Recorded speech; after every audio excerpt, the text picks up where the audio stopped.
Assalamualaikum warahmatullahi wabarakatuh. Pada kesempatan kali ini saya akan mengganti kampas rem mobil Nissan Serena.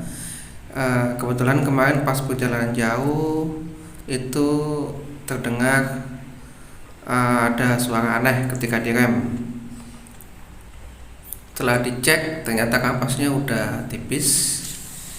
Jadi hari ini saya akan mengganti dengan yang baru.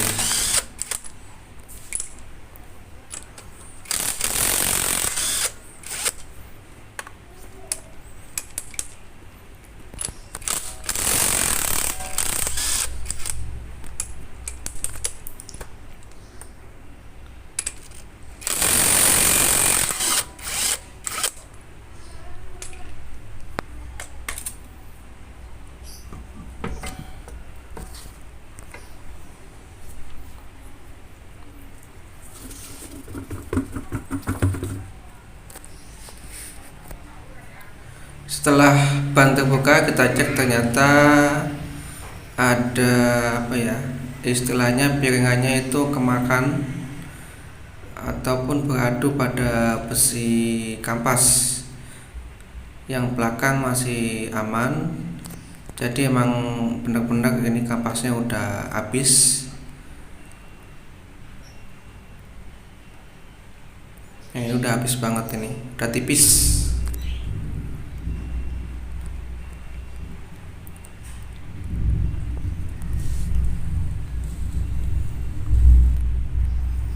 Lanjut kita akan bongkar. Nah, ini ada baut dua, yaitu menggunakan kunci pasring ukuran 22.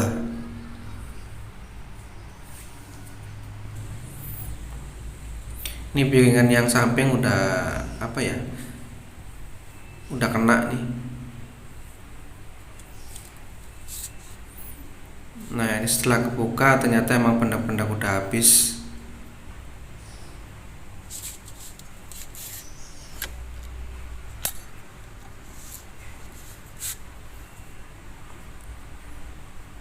Nah, ini udah sangat tipis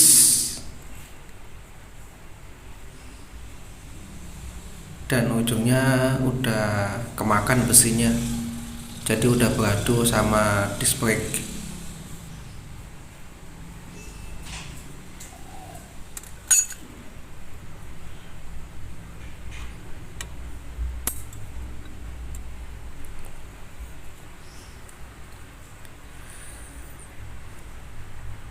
Jadi buat teman-teman yang mau perjalanan jauh, usahakan cek kendaraan terlebih dahulu, kondisi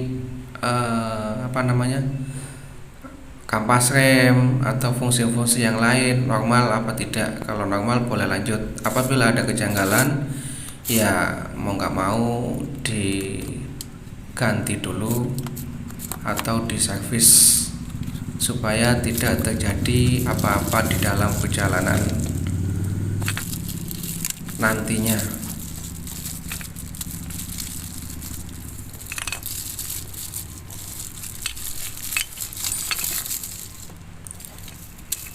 Dan ini adalah kampas yang baru.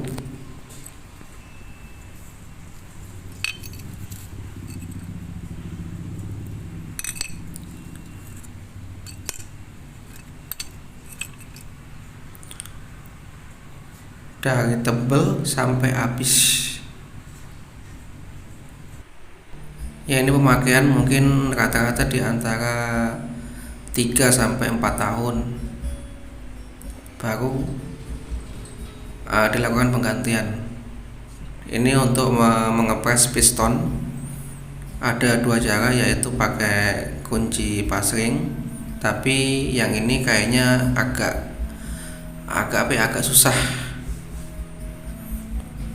Jadi saya menggunakan yang metode kedua, yaitu saya menggunakan tracker, yaitu pakai tracker bearing. Dan ini lebih gampang supaya piston itu kembali ke posisi awal.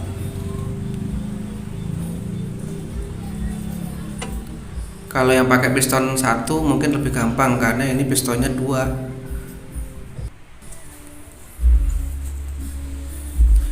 Lanjut untuk bagian pen, ini jangan sampai lupa yaitu dibongkar dan dibersihkan kembali, lalu nanti dikasih grease ataupun pelumas supaya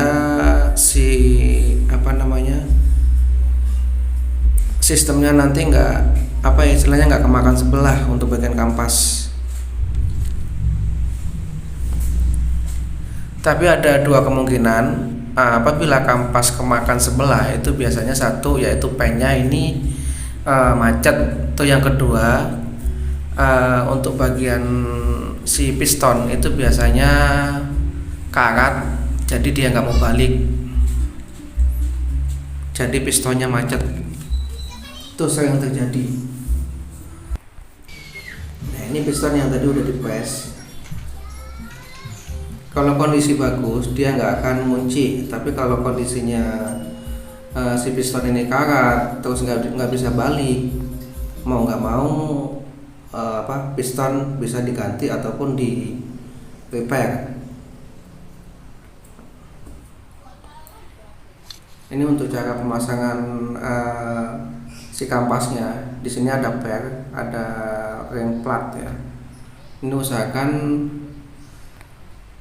si kampasnya itu masuk di posisinya, dan itu biasanya di samping kampas itu ada plat juga. Jadi ya bagian belakangnya dikembalikan lagi, dipasang ulang, jangan sampai nggak dipasang.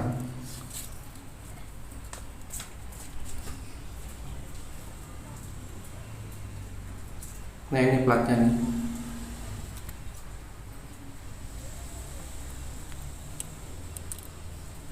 Ini yang menjaga supaya si kampas itu nggak oblak.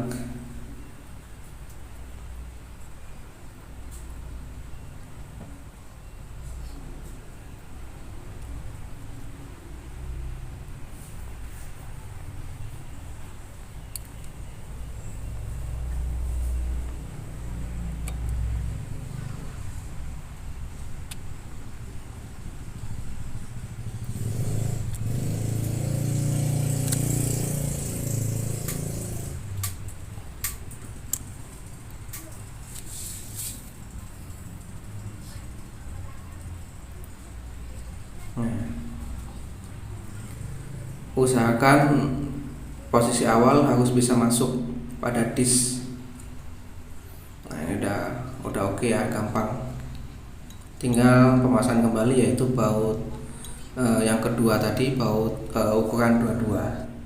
Dan itu pun harus kencang, nggak boleh oblak karena beresiko nanti kalau oblak.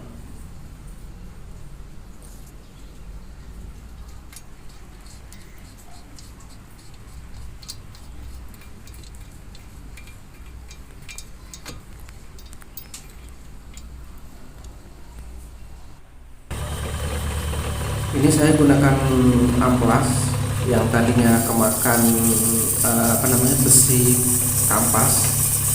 Ini saya coba pakai amplas supaya agak lebih halus, supaya nantinya tidak beresiko pada kampas.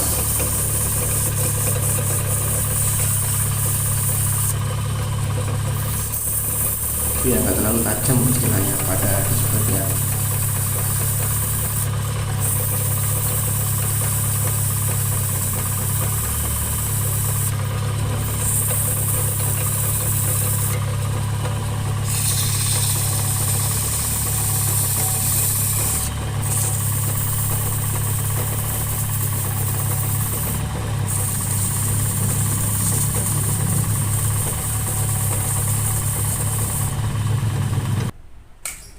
Ini hasilnya juga udah halus,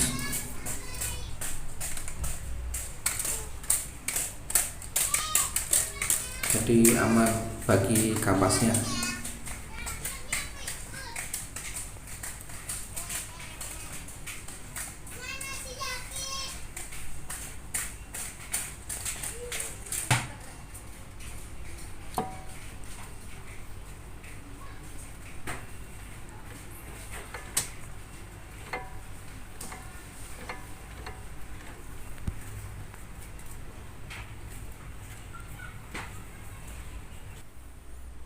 Lanjut bagian sisi kiri, tadi yang kanan, ini sebelah kiri. Itu cara pemasangnya sama dengan yang kanan, nggak ada bedanya. Dan ini kampas yang sebelah kanan tadi, bagian kanan dari driver ya, dari posisi dalam, emang benar-benar udah habis.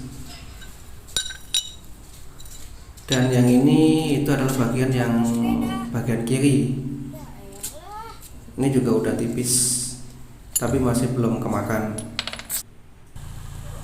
Setelah semua terpasang, kita tes, hidupkan mesin, tapi roda masih pakai dongkrak ya, nggak turun ke lantai. Kita coba sistemnya dulu. Ini udah oke. Kita ulangi beberapa kali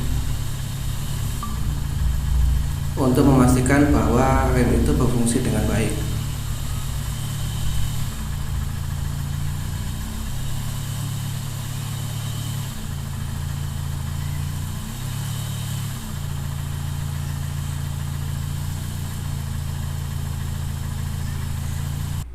Langkah terakhir, cek juga setelah dipastikan ini nggak boleh lengket ya.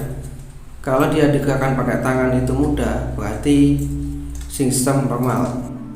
Dan sekian, dan terima kasih.